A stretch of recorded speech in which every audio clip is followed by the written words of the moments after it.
Hello everyone, welcome to my channel all about zoology. So आज के इस video में हम पढ़ने वाले हैं फर्टिलाइजेशन इन सी अर्चिन के बारे में।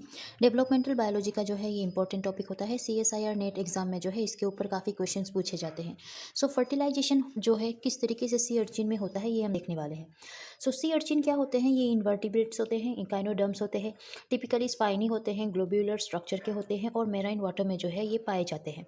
वही मेराइन वाटर में जो है ये कॉलोनीज फॉर्म करके रहते हैं और इनका जो फर्टिलाइजेशन होता है ये एक्सटर्नल होता है, मतलब इनके बॉडी के अंदर फर्टिलाइजेशन नहीं होता है।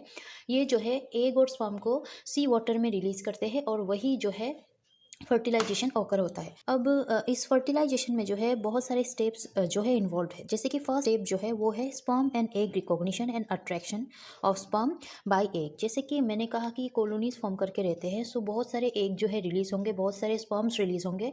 सो उस केस में जो है पर्टिकुलर एग के लिए पर्टिकुलर जो स्पर्म होता है वो रिस्पॉन्सिबल होता है कि वो जो है उसको फर्टिलाइज करे। सो इस केस में वो पर्टिकुलर स्पर्म को किस तरीके से ये जो है पर्टिकुलर एग ये रिकॉग्नाइज करता है, पहचानता है। सो इस केस में जो है केमिकल सिग्नल आप बोल सकते हो, और जो केमो अट्रैक्टेंट जो केमिकल मॉलिक्यूल्स होते हैं वो हेल्प करते हैं। सो देखते हैं ये जो है स्टेप में किस तरीके से जो है इनमें रिकॉग्निशन और अट्रैक्शन होता है। सो यहाँ पर जो है एग रिलीज किया जाता है फीमेल सी अर्चिन के द्वारा। ठीक उसी समय स्पर्म भी रिलीज किया जाता है मेल अर्चिन के द्वारा। सो यहाँ पर फीमेल सी अर्चिन जो है ईयर में अप टू 20 मिलियन एग को रिलीज करती है और वही एक टाइम में जो है ये क्या करती है 1 लाख टू 20 लाख तक वो क्या करती है एग को रिलीज करती है। सो इस तरीके से जो है एक रिलीज होता है। आप जो देखोगे सी अर्चिन में इस तरीके से एग जो है इनका स्ट्रक्चर होता है। एग में क्या होता है, सबसे पहले जो आउटर पोर्शन होता है एग में वो एक जेली सब्सटेंस से जो है कवर रहता है, जिसको कहा जाता है एग जेली कोट। वही उसके अंदर जो है ये विटेलाइन एनवेलप होता है जो मैमल के एग में जो जोना पेलुसिडा होता है उसके जैसा ही होता है। उसके अंदर जो आप देखोगे एक सेल मेम्ब्रेन होता है, उसके अंदर ग्रीन पोर्शन जो देख रहे हो ये कोर्टिकल ग्रेन्यूल्स होते हैं, उसके अंदर साइटोप्लाज्म होता है और उसके अंदर जो है ये न्यूक्लियस होता है। वही स्पर्म जो है इस तरीके से होते हैं। इनमें जो है एक्रोजोम होता है। एक्रोजोम में बहुत सारे एंजाइम्स होते हैं, एंटीजेंस होते हैं जो फर्टिलाइजेशन में जो है हेल्प करते हैं। वही ये जो आप देख रहे हो ये G18 होता है, ग्लोब्यूलर एक्टिन। ये जो है प्लाज्मा मेम्ब्रेन है, ये न्यूक्लियस है, ये सेंट्रियोल होता है, ये माइटोकॉन्ड्रिया होता है और ये फ्लैजेला होता है। अब जो इनमें क्या होता है, जब ये जो एग रिलीज किए जाते हैं फीमेल सी अर्चिन के द्वारा, सो एक जेली कोट होता है। इस एक जेली कोट से जो है एक प्रोटीन रिलीज होता है जिसका नाम होता है रिसेक्ट। ये एज अ केमो अट्रैक्टेंट काम करता है, केमिकल सिग्नल मॉलिक्यूल होता है जो उस स्पर्म को अट्रैक्ट करेगा, ठीक है, और उसके साथ बाइंड करेगा, जिससे क्या होगा कि ये स्पर्म का जो मूवमेंट होगा वो फास्टर हो जाएगा। तो ये रिसेक्ट प्रोटीन क्या होता है, ये होता है पेप्टाइड प्रोटीन जो केमो अट्रैक्टेंट होता है। ये जो है स्पीसीज स्पेसिफिक होता है, मतलब सभी एक के लिए जो रिसेक्ट प्रोटीन होगा ये अलग अलग होगा, क्योंकि ये रिसेक्ट प्रोटीन ही उस स्पर्म को जो है रिकॉग्नाइज कर सकता है और उस पर्टिकुलर स्पर्म को जो है अपने आप में अट्रैक्ट कर सकता है। तो ये स्पीसीज स्पेसिफिक होता है, सभी सी अर्चिन के लिए ये अलग अलग होता है। सो यहाँ पर जो है इसके लिए जो है ये स्पर्म के पास एक रिसेप्टर प्रेजेंट होता है जिसका नाम होता है RGC। ये केमो रिसेप्टर होता है, उस केमिकल सिग्नलिंग मॉलिक्यूल के लिए ये केमो रिसेप्टर जो है रिएक्शन शो करता है। अब जैसे ही जो है ये रिसेक्ट RGC के साथ बाइंड करता है, तब क्या होता है ये सिग्नल ट्रांसडक्शन एक जो है स्टार्ट होता है, जिससे क्या होता है एक साइक्लिक GMP जो है वो बनता है, CGMP जो है वो बनता है, जिससे क्या होता है कि उनमें ये स्पर्म में जो उनका मूवमेंट होता है ये फास्टर होता है। सो मैकेनिज्म देखते हैं। ये जो है रिसेक्ट प्रोटीन जो एक जेली के द्वारा रिलीज किया गया है सी वाटर में, और ये एक जेली जो है ये रिसेक्ट प्रोटीन जो है ये स्पर्म के पास RGC जो रिसेप्टर ग्वानाइलिल साइक्लेज है उनके साथ जाके बाइंड करता है। उसके बाद बाइंड करते ही ये एक्टिवेट होता है, जिससे क्या होता है कि GTP से CGMP बनने लगता है। CGMP जैसे ही बनने लगता है उससे क्या होता है कि स्पर्म के पास CGMP का अमाउंट बहुत ज़्यादा हो जाता है। ये CGMP जब ज़्यादा होने लगता है तब ये CGMP स्पर्म के फ्लैजेला में प्रेजेंट एक चैनल के पास जाता है। वो चैनल का नाम होता है CGMP गेटेड कैल्शियम चैनल। जब ये CGMP उस चैनल से जाके बाइंड करता है तब वो चैनल ओपन होता है और सी वाटर में जितने भी सारे कैल्शियम आयन प्रेजेंट होते हैं वो सारे जो है ये चैनल के हेल्प से अंदर आने लगते हैं। सो यहाँ पर जो है CGMP के द्वारा ये कैल्शियम को अंदर लाया गया है। सो यहाँ पर CGMP भी ज़्यादा होगा और कैल्शियम का अमाउंट भी ज़्यादा होगा। जब सीजीएमपी और कैल्शियम का कंसंट्रेशन जो है स्पर्म के अंदर बहुत ज़्यादा हो जाता है, तब ये दो काम करते हैं। ये एक्टिवेट करवाते हैं माइटोकॉन्ड्रिया को कि वो जो है एटीपी जनरेट करवाए, जिससे क्या होता है कि एनर्जी मिलता है और स्पर्म जो है वो फास्ट मूव कर सकता है। वही ये ट्रिगर करता है डायनिन एटीपीएस को। डायनिन क्या होता है? ये मॉलिक्यूलर मोटर होता है जो फ्लैजेला के मूवमेंट को फास्ट बनाता है। यहाँ पर जो है ये डायनिन एटीपीएस को भी एक्टिवेट करता है, और जिससे क्या होता है कि स्पर्म जो है फास्ट मूव करते हैं और एग के नज़दीक जो है जाने लगते हैं। सो नंबर 2 स्टेप जो होता है वो होता है एक्रोसोमल रिएक्शन। इस केस में जो है जब स्पर्म जो है एक जेली के नज़दीक आ जाता है, तब ये रिएक्शन होता है। एक्रोसोम हम लोगों ने देखा था, स्पर्म के ऊपर जो ग्रीन पोर्शन था उसमें प्रेजेंट था, वो था एक्रोसोम। ठीक है। सो किस तरीके से एक्रोसोम रिएक्शन होता है? पहला होता है आयन फ्लक्सेस। किस तरीके से होता है ये देखते हैं। ये मैंने कुछ नोट्स बना के रखा हुआ है, चाहो तो आप पढ़ सकते हो, मैं यहाँ पर समझा देती हूँ।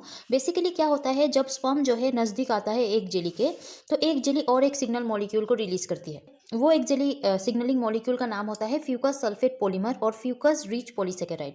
ये एक जेली कोट का प्रोटीन होता है। ये भी स्पीसीज स्पेसिफिक होता है और ये जो है एज अ लिगान यहाँ पर एक्ट करता है। ये स्पर्म जब जैसे ही इसके पास आते हैं, तब इनके पास भी इनके लिए ये एफएसपी के लिए जो फ्यूकस रिच पॉलीसेकेराइड था, उनके लिए एक रिसेप्टर प्रेजेंट होता है जिसको REJ कहा जाता है, रिसेप्टर फॉर एग जेली। ठीक है। ये जैसे ही नज़दीक आते हैं, ये दोनों ये अपना सिग्नल मॉलिक्यूल FSP को रिलीज करता है और ये जो है इस रिसेप्टर को इसको बाइंड करने के लिए रेडी करता है। जब ये FSP इस रिसेप्टर के साथ बाइंड होता है, ये तो एक्टिवेट होते हैं, जिससे क्या होता है कि ये फर्दर PLC को एक्टिवेट करवाता है। PLC जो है स्पर्म के प्लाज्मा मेम्ब्रेन में प्रेजेंट है। ये PLC क्या है? फोस्फोलाइपेज C। ये एंजाइम होता है जो PIP2 को तोड़ के IP3 और डेक दो मॉलिक्यूल को मतलब फॉर्म करता है। PIP2 क्या है? फोस्फोटिडाइल इनोसिटोल 4,5 बिसफॉस्फेट। ये सभी जो है इस स्पर्म के प्लाज्मा मेम्ब्रेन में ही प्रेजेंट है। ये कब हो रहा है? ये जब FSP जो एक जेली से सिग्नल मॉलिक्यूल रिलीज हो रहा है, जब इसके साथ ये रिसेप्टर के साथ बाइंड कर रहा है, तब ये सारे काम जो है हो रहे हैं। जो IP3 है, ये अब कहाँ पर चला जाता है? ये एक्रोसोम के पास चला जाता है। ये आप लोग जब सिग्नलिंग मॉलिक्यूल जो IP3 डेक सिग्नलिंग पाथवे है, वो आप लोगों ने अगर पढ़ा है तो आप लोगों को ये पाथवे जो सिग्नलिंग जो है चल रहा है, ये आप लोगों को अच्छे से समझ आएगा। सो वो जो वीडियो है मेरे चैनल में ही अपलोडेड है, आप चाहो तो देख सकते हो। जो ये IP3 है, ये कहाँ पर चला जाएगा? एक्रोसोम के पास। एक्रोसोम में एक चैनल प्रेजेंट होता है जिसका नाम होता है IP3 गेटेड कैल्शियम चैनल। नाम से ही पता चल रहा है, जो IP3 है जब इस चैनल के साथ जो एक्रोसोम में प्रेजेंट होता है, इस चैनल के साथ जब बाइंड करता है, तो ये चैनल ओपन होते हैं, जिससे क्या होता है, एक्रोसोम के पास बहुत सारे कैल्शियम स्टोर रहते हैं। वो कैल्शियम जो है इस तरफ बाहर आने लगते हैं साइटोसोल में। ठीक है। ये सारे जो है स्पर्म के अंदर हो रहे हैं। सो एक्रोसोम से कैल्शियम जो है बाहर आएंगे स्पर्म के साइटोसोल में, जिससे क्या होता है, कैल्शियम का कंसंट्रेशन बढ़ जाता है। सो एक काम यहाँ पर क्या हुआ, कैल्शियम का कंसंट्रेशन बढ़ाया गया है जब ये FSP इसके साथ बाइंड करता है रिसेप्टर के साथ। दूसरा काम क्या होता है, जब ये FSP एक ही समय में दोनों काम होता है, जब ये FSP इस रिसेप्टर के साथ बाइंड करता है, तब क्या होता है, ये किसको ओपन करवाता है? सोडियम पोटेशियम ATPase पंप को। ये एंटीपोर्टर वे में काम करवाता है। चैनल को ओपन करवाते ही सोडियम जो है, जो सी वाटर में प्रेजेंट होते हैं, वो सारे अंदर आने लगते हैं। उसी समय जो स्पर्म के अंदर पोटेशियम और प्रोटॉन होता है, वो भी बाहर जाने लगता है। एक समय में दो काम हो रहा है, मतलब ये एंटीपोर्टेड चैनल को ओपन करता है। ये एक समय में जो है सोडियम पोटेशियम को पोटेशियम और प्रोटॉन को बाहर भेजता है, हाइड्रोजन को बाहर भेजता है, और सोडियम को जो है सी वाटर में जो भी सारे सोडियम प्रेजेंट होते हैं वो अंदर आते हैं।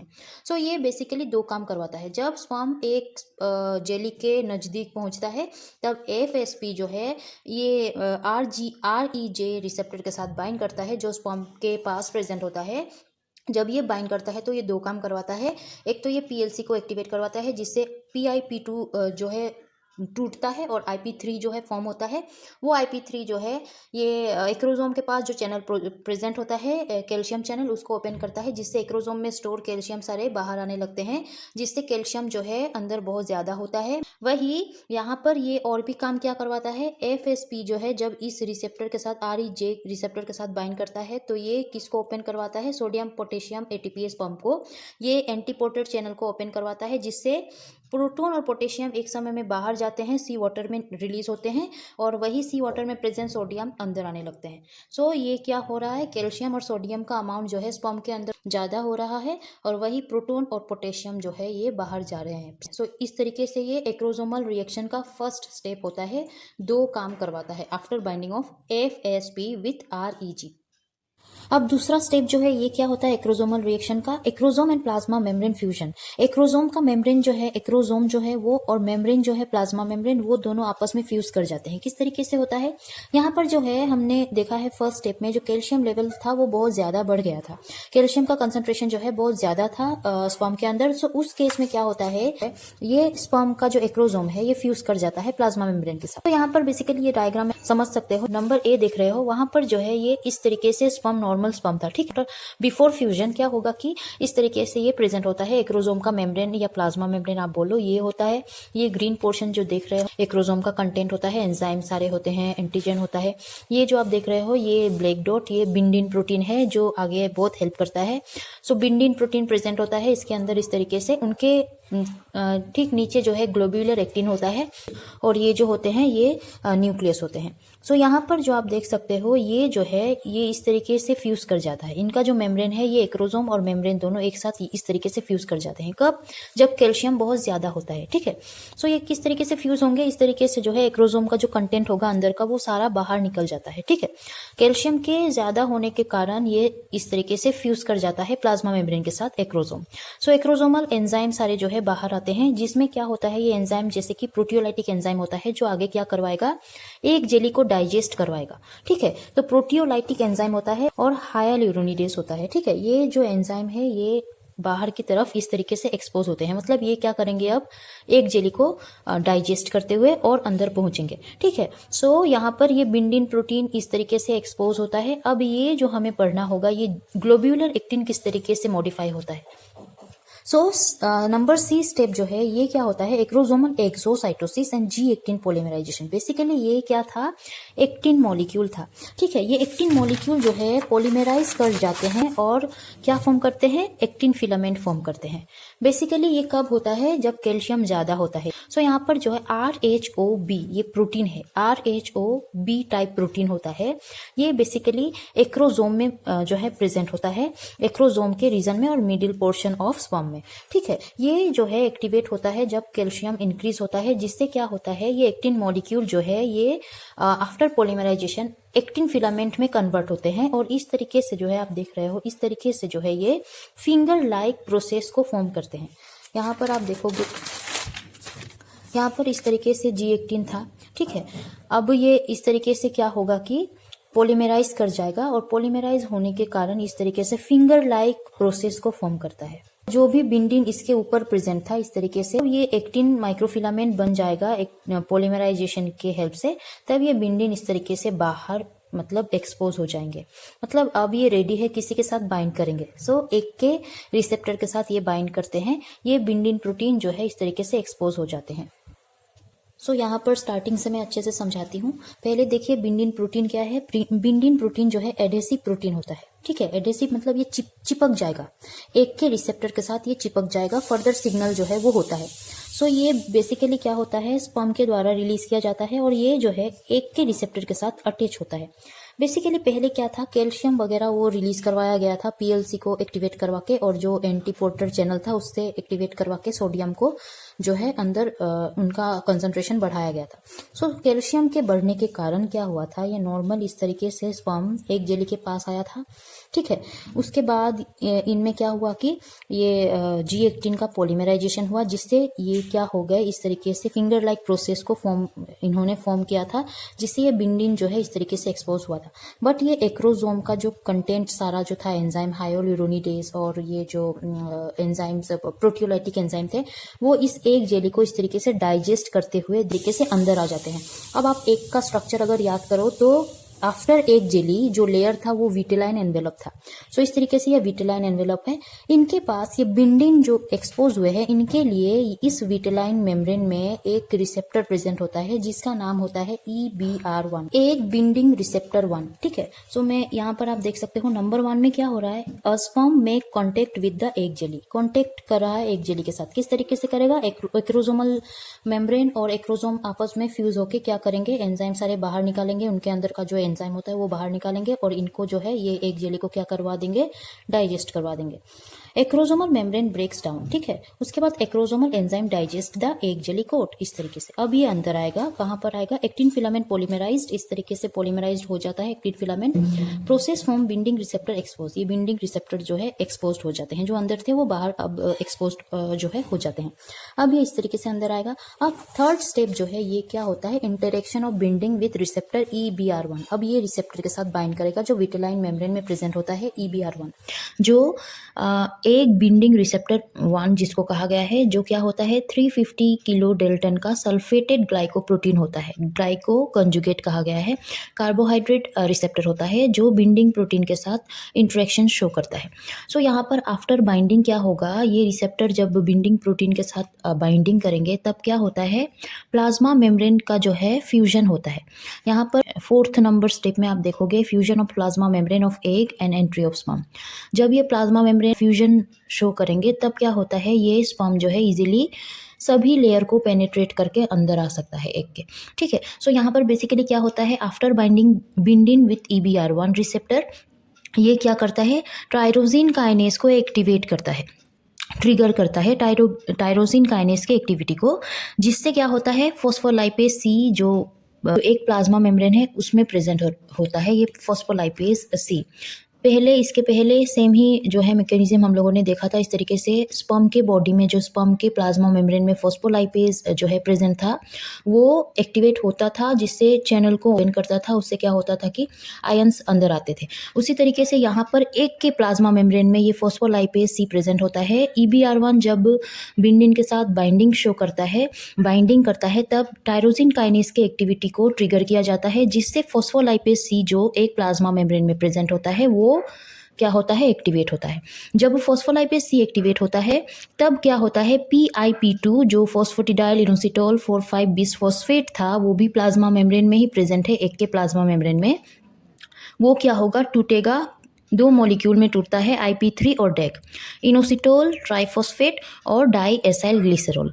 ठीक है, ये दोनों मॉलिक्यूल में ये टूटता है, जिससे क्या होता है, जो डाई एसाइल ग्लिसरॉल जो है डेग मॉलिक्यूल, ये उस प्लाज्मा मेम्ब्रेन में ही रह जाता है।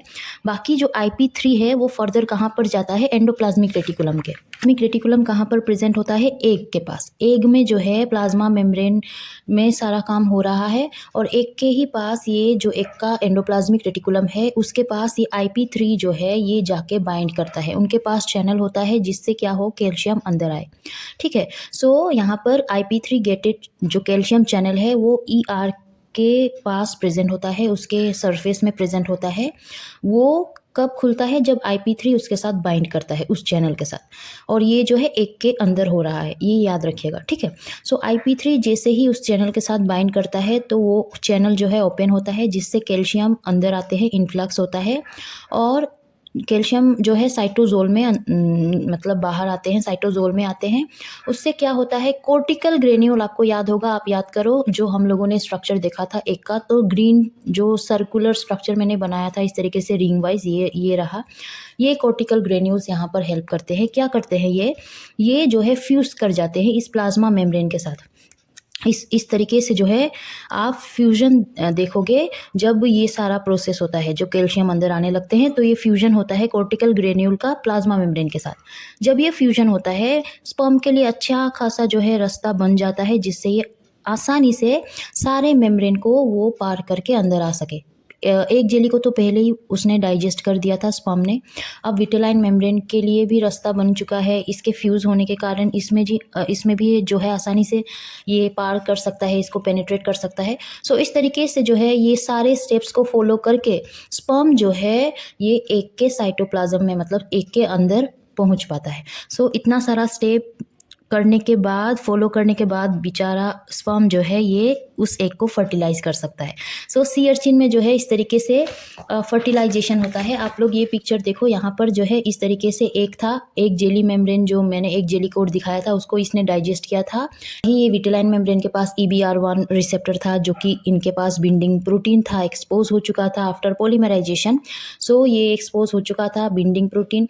अभी ये इस विटेलाइन मेम्ब्रेन के EBR1 रिसेप्टर के साथ बाइंड करके क्या किया है, इसने सिग्नल दिया है। ये सिग्नल कहाँ पर पहुँचता है, इस प्लाज्मा मेम्ब्रेन के पास PLC जो फॉस्फोलाइपेज C है उसके पास पहुंचता है। जो टायरोसिन काइनेज का एक्टिविटी है उसको ट्रिगर किया जाता है, तभी फॉस्फोलाइपेज C को एक्टिवेट किया जाता है, जिससे PIP2 को तोड़ा जाता है IP3 डेग में। IP3 फर्दर इस एक के अंदर जो एंडोप्लाज्मिक रेटिकुलम है उसके पास जाता है। उसके पास एक चैनल प्रोटीन जो है प्रेजेंट होता है, कैल्शियम जो चैनल होता है उसके पास वो जाके बाइंड करता है IP3, जिससे वो चैनल ओपन होता है। एंडोप्लाज्मिक रेटिकुलम के पास बहुत सारे कैल्शियम प्रेजेंट होते हैं।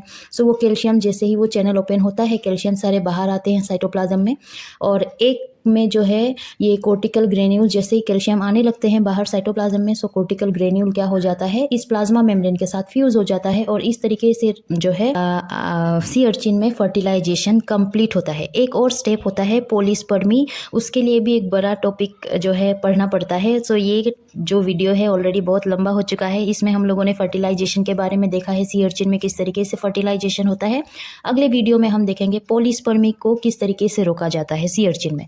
पोलिस्पर्मी मतलब एक समय में ही जो है बहुत सारे स्पर्म एक ही एक को जो है फर्टिलाइज करना चाहते हैं। सो बहुत सारे स्पर्म को फर्टिलाइज नहीं किया जा सकता, मतलब वो स्पर्म को रोकना पड़ता है, क्योंकि पोलिस्पर्मी जो है एक एग में नहीं हो सकता है। ठीक है, एक समय में एक एग को एक ही जो है स्पर्म फर्टिलाइज कर सकता है। सो मल्टीपल स्पर्म्स आके फर्टिलाइज करना चाहेंगे, सो ऐसा प्रोसेस नहीं हो सकता। सो उसको किस तरीके से रोका जाता है सी अर्चिन में, वो हम अगले वीडियो में देखेंगे। आई होप आप लोगों को आज का वीडियो पसंद आया होगा, समझ आया होगा। अगर अच्छा लगा हो ये वीडियो तो इस वीडियो को लाइक कीजिए, मेरे चैनल को सब्सक्राइब करना प्लीज़ मत भूलिएगा। टिल दिन पढ़ते रहिए। Take care and bye bye.